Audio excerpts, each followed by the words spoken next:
నమస్తే, welcome to తొలి వార్త. ప్రజల కోసం ప్రజల పక్షం వార్తలు చదువుతుంది యమున. ఆ నలుగురే తెలంగాణ విధ్వంసానికి కారణం. MLA NM Srinivasa Reddy. కల్పకుంట్ల కుటుంబంలోని ఆ నలుగురే తెలంగాణ విధ్వంసానికి కారణమని మహబూబ్ నగర్ ఎమ్మెల్యే ఎన్ఎం శ్రీనివాసరెడ్డి ధ్వజమెత్తారు. మహబూబ్ నగర్ ఎమ్మెల్యే క్యాంప్ కార్యాలయంలో నిర్వహించిన పాత్రికేయుల సమావేశంలో ఆయన మాట్లాడుతూ, కాంగ్రెస్ ప్రభుత్వం అన్ని రంగాల్లో చేస్తున్న అభివృద్ధి తెలంగాణ రాష్ట్ర ప్రజానీకానికి అర్థమవుతుందని, ముఖ్యమంత్రి, మంత్రివర్గం సభ్యులు, ఎమ్మెల్యేలు ప్రజల మధ్య ఉంటూ ప్రజల సమస్యల పరిష్కారం కోసం నిరంతరం పనిచేస్తున్నారని అన్నారు. 11,000 గ్రామాల్లో గ్రామ సభలు విజయవంతంగా జరిగినట్లు ఆయన చెప్పారు.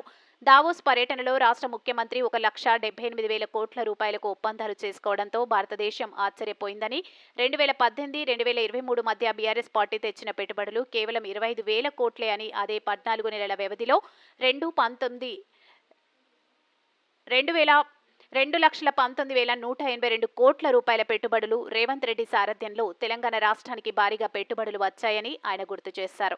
ఇక్కడ దోచుకున్న సొత్తు అక్కడ దాచుకోవడానికి విదేశీ పర్యటనల పేరుతో కేటీఆర్ విదేశీ పర్యటనలు చేశారని ఆరోపించారు. మొదటిసారి ముఖ్యమంత్రి రేవంత్ రెడ్డి బృందం దావోస్ పర్యటనలో 40,000 కోట్ల రూపాయలు పెట్టుబడులు తెచ్చిన విషయాన్ని ఆయన గుర్తు చేశారు. అప్పుడు కూడా బీఆర్ఎస్ పార్టీ పెయిడ్ ఛానల్స్ ఎన్నో కథనాల ప్రసారం చేశాయని, ఎద్దేవా చేశాయని, ఆంధ్రప్రదేశ్, మహారాష్ట్ర కంటే కూడా అధికంగా పెట్టుబడులు మన తెలంగాణ రాష్ట్రానికి వస్తున్నాయని, అందుకు కారణం కూడా లేకపోలేదని, నిజాయితీతో కూడుకున్న పాలన, అభివృద్ధి, ప్రజా సంక్షేమంపైన పాలకులకు ఉన్న ఆకాంక్ష వలన మనకు పెట్టుబడులు వస్తున్నాయని చెప్పారు. ముఖ్యమంత్రి, ఐటీ శాఖ మంత్రి శ్రీధర్ బాబు 24 గంటలు కష్టపడుతున్నారని, అందుకే పెద్ద మొత్తంలో రాష్ట్రానికి పెట్టుబడులు వచ్చాయని అన్నారు.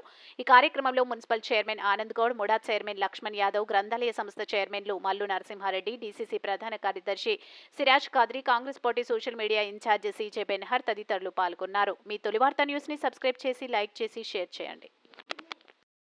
మీడియా మిత్రులందరికీ నమస్కారం.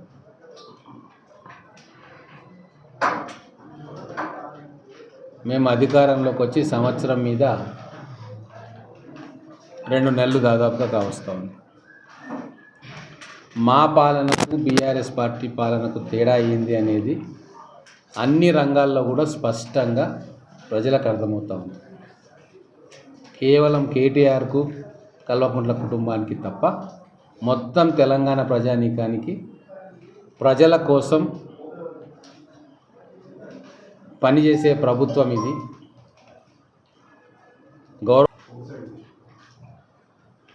ఇవన్నీ కూడా ఒక ఎత్తు. ఈరోజు భారతదేశమే ఆశ్చర్యానికి గురవుతూ ఉంది. దావోస్లో తెలంగాణ రాష్ట్రంలో ఇన్వెస్ట్ చేయడానికి 1,78,000 కోట్ల ప్రాజెక్టులకు ఒప్పందాలు జరిగినాయి.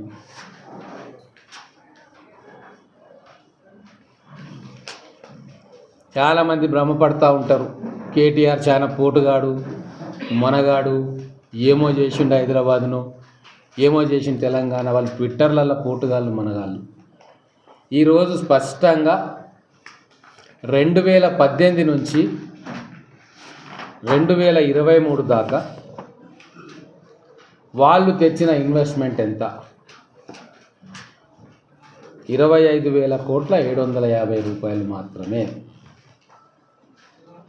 కానీ మా ప్రభుత్వం వచ్చింది, మేము 2 పర్యాయాలు మా ముఖ్యమంత్రి గారు దావోస్కు పోయిండ్రు. ఈరోజు సంవత్సరం 2 నెలల్లో గత సంవత్సరంది ఈ సంవత్సరంది కలుపుకుంటే 2,19,182 కోట్ల రూపాయల ఇన్వెస్ట్మెంట్స్ మేము తెలంగాణ ప్రభుత్వం ఎంఓయూ చేసుకుంది. ఎక్కడ 25,000? 9 సంవత్సరాల్లో ఎక్కడ 25,000? 2 సంవత్సరాల్లో ఎక్కడ 2,20,000? తెలంగాణ ప్రజలు అర్థం చేసుకోవాలని చెప్పి నేను కోరుతా ఉన్నా. విదేశీయానాల పేరు మీద మిత్ర బృందాన్ని వేసుకొని విహారయాత్రకు కేటీఆర్ పోయేది.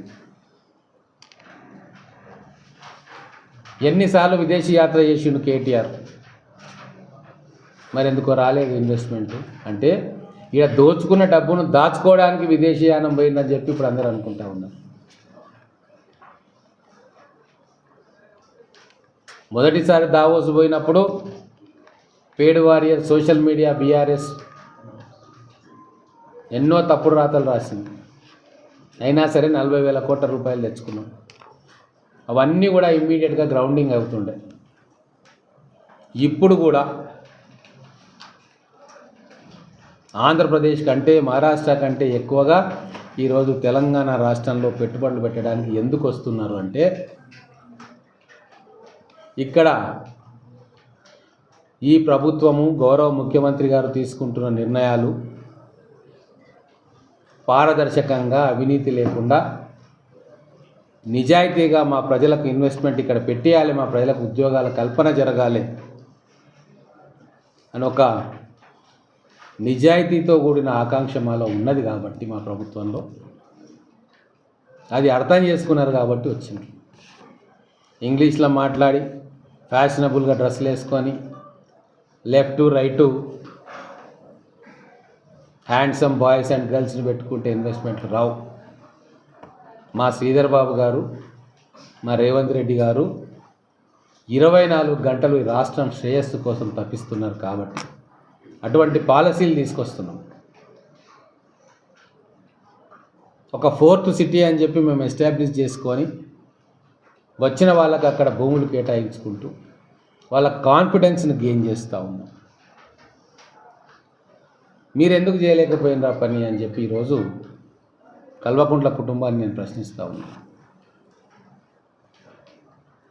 ఇంకో విచిత్రం, కేటీఆర్కో జబ్బు ఉంది, కొద్దిగా ఆగరా మగడా అంటే ఆగడు. ఈరోజు ఇట్లా ఫ్లాష్ రాగానే ట్విట్టర్లో ఏదో ఒకటి తెలిసి తెలియకుండా ఒకటి కొట్టేస్తాడు. కొద్దిగా ఆగితే నిదానంగా మంచా చెడ్డ అనే విచక్షణ వస్తుంది. ట్విట్టర్లో ఏం కొట్టిరు మీరు చూసిండ్రుగా, మెగా ఇంజనీరింగ్ కంపెనీ తోటి ఎంఓయూ చేయనీకే స్విట్జర్లాండ్ దాకా పోవాలా అని, హైదరాబాద్లో ఛాయ్ తీసి ఇరానీ ఛాయ్ తాగకుండా చేయొచ్చు కదా అని ఆయనకు తెలిసిన పరిజ్ఞానం కది. మన కంపెనీలు కూడా ఇంటర్నేషనల్ కంపెనీలు అయినాయి. ఇప్పుడు హైదరాబాదులో ఎంఓయూ చేసుకుంటే ప్రపంచానికి తెలియదు. ఇంటర్నేషనల్ బ్యాంకర్స్కి ఇంత పెద్ద ప్రాజెక్ట్స్ వీళ్ళు చేస్తున్నారన్న అవగాహన వాళ్ళకు ఉండదు. ఎక్కడైతే విదేశాలలో కూడా మన కంపెనీలు వ్యాపారాలు చేస్తూ ఉన్నాయో ఫారిన్ బ్యాంక్స్ తోటి టైఅప్స్ ఉంటాయి వాళ్ళకి, లోన్స్ కానీ మిగతావి.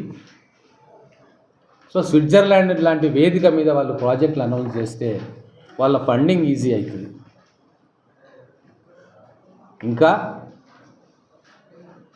ఈ 15,000-20,000 కోట్లు దేశీయ కంపెనీలు చేసేదాన్ని చూసి తెలంగాణలో ఇన్వెస్ట్మెంట్ అట్మాస్ఫియర్ అద్భుతంగా ఉంది అని చెప్పి గోడ మీద కూర్చున్న మల్టీనేషనల్ కంపెనీలు కూడా అగ్రిమెంట్లు చేసుకుంటాయి. ఆ ఇన్వెస్టర్ కాన్ఫిడెన్స్ పెరుగుతుంది. ఇది కూడా సోయలేదు కేటీఆర్కి, చిన్న పిల్లగానిలాగా మాట్లాడతాడు.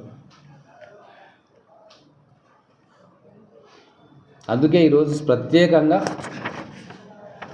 2,20,000 కోట్ల రూపాయల ఇన్వెస్ట్మెంట్స్ని కేవలం 14 నెలల్లోనే ఈ రాష్ట్రానికి తీసుకొచ్చిన ఘనత మన గౌరవ ముఖ్యమంత్రి రేవంత్ రెడ్డి గారిది. వారికి సహాయ సహకారాలు అందిస్తూ సిన్సియర్గా తన డ్యూటీని చేస్తున్న ఇండస్ట్రీ మంత్రి శ్రీధర్ బాబు గారిది, వాళ్ళ టీంది, మా కాంగ్రెస్